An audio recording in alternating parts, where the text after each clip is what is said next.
Hi again. In this video we're going to tell you how to attach a StarPort or anything else for that matter to the kayak in the more difficult scenario where you don't have access to the back of the working space.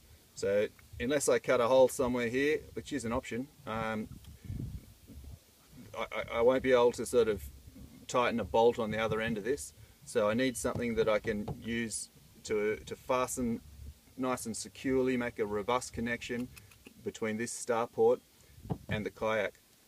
If you look on our website, we've got a whole range of products from Railblazer that connect to these StarPorts. So it could be you want a camera mount there, or a visibility flag, or a light, or any number of other things, maybe an eyelet to put your anchor rope through. There's a whole lot of things that we now sell that you can sort of upgrade your kayak with, and they're all based on this StarPort. So it's very important to be able to make a nice clean connection and a strong connection between this and your kayak. So I'm going to tell you how, or one way to do that. Now I've been looking at this sort of thing for years, and I've spoken to people at fastener shops, big fastener chains, and they've sort of looked at me blankly and said, can't help you. So it is a difficult area. But yesterday down at the local hardware store, I found this. Now on the label it says it is a Bremick Fasteners Spring Toggle Round HD. So M4 times 50 mil, and it's pretty good. So it folds up like that. You need to drill quite a big hole. I found 10 or 11 mil does the job for this particular one. And then you'll just push that through the hole and it'll spring out, and then you just tighten it up and you're done. So I've got a bit of an example here. This is just a piece of kayak. There was one kayak I had once that was faulty, and I just took a angle grinder to it. Got a nice piece of plastic out. I think it was from this area too. It's very thick there, but that shows you exactly what we're going to do. So this head is very thin, so we've got some little washers to make sure that it holds on this side. Just that little washer. But I'm actually going to use this StarPort. This StarPort's got a rubber gasket on it. You don't really need it. There's I can't, other than a little pool of water forming there, I can't see any reason other than, you know, it looks kind of funky to have that. You can buy these StarPorts from Dream Kayaks with or without the gasket. This one's got the base plate on it too. So I'll just take this off quickly and then we'll see if we can put it on the kayak.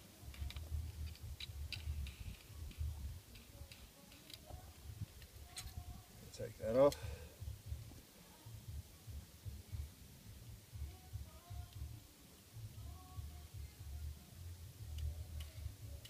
We'll try and stock these things within a month or so. So have a look on our website for these type of fasteners as well. Save you rummaging around 15 hardware stores before you find one. So you need room there for that to fold down. So we've just got a bit of, and also you need space for the plastic. So give it, you know, assume it's thicker than it might be. We'll put it up like that, and that gives plenty of room for the plastic, because if these things go through and don't actually flick out, or if only one of them flicks out, even worse, you'll have to just start again. Not the end of the world, but it doesn't help. So that's covered that. I'll just take that out again.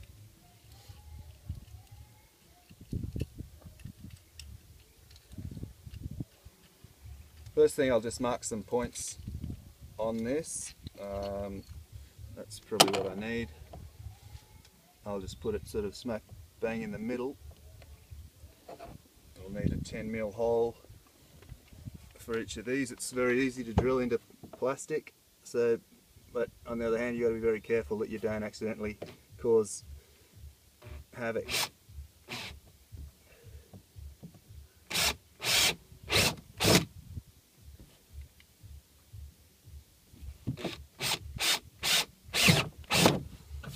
So I've found that I need to elongate these a little bit to get that fastener through. Just elongate it that little bit to make it work just in one plane. With a bit of luck, that'll work. Now,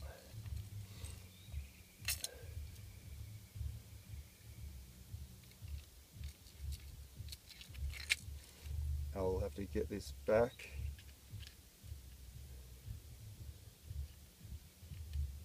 A little bit fiddly to put that back on, but not too bad. Now this, as you might have noticed, is not stainless steel.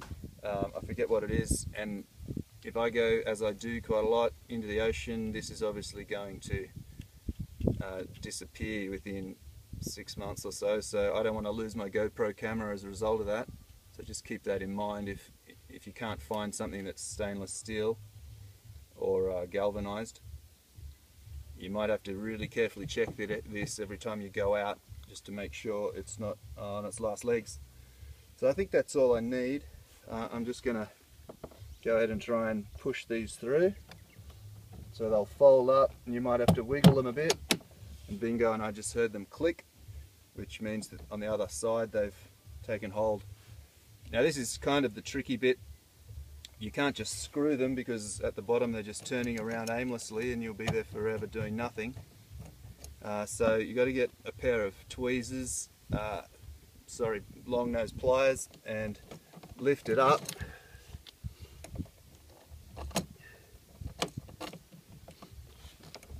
I might even just do it with my hands at the start. Give it that tension so that the two spreading stars on the other side are pushing against the plastic so that you can actually turn the thread.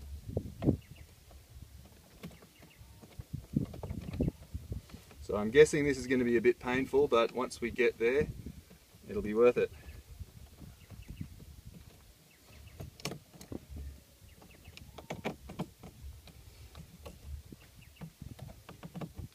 As I said, there's a lot of things you can connect to these StarPorts, so I'm going to put about 6 of them on this kayak. This is my kayak, and you know, the more you can make yourself feel at home on the water, the happier you'll be. The more you'll use your kayak, the more fun you'll have, and the more fishies you catch. Now that's getting to the point where it's now taking a grip. It's now holding, so that's good, that's worked. So I'm just holding that up with my finger now as I screw it in, is what I've found on the spot. This is the first time I've done this, so I'm sure some of you guys will have better ideas, and if you do, please let us know.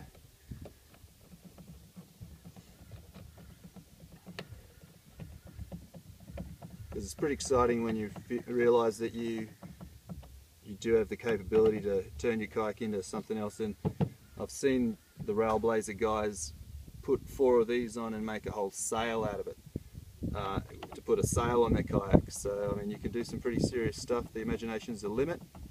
So that seems to be gripping quite nicely there. I'll just keep going until I get a firm connection. Now of course, if for some reason you didn't like it, or it wasn't working for you, or you thought you'd made a mistake, or you didn't want it there anymore, you can just unscrew these. The bottom will drop off, you'll be able to collect it at the hatch at the other end, and you know, you'll have 2 holes in your kayak, but you can always silicone them up. Now if I was going to be ultra careful, I would have put some marine grade silicone in here, but I'm not too worried. It's quite a high point in the kayak, and I can always go back and do it later if I really feel I have to. Even some liquid nails would do the job, although I suppose that's a bit more permanent than silicone. So I'm pretty happy with that.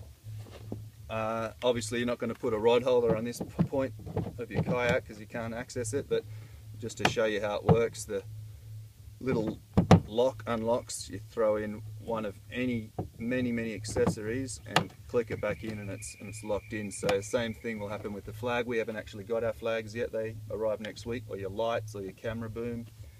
Here's a little device holder, so for radios and stuff, and again you're not going to put it here, but just to show you how it works, and it's locked in. and when you're not using it, you can pop this back on and it still looks quite cool. So that's how to put a good solid connection on your kayak when you're blind to the rear, allowing you to throw all manner of exciting accessories on the yak. So good luck with that, and let us know if you have any ideas or issues, and have a look at the new gear we've got available at dreamkayaks.com.au. Thank you, catch up.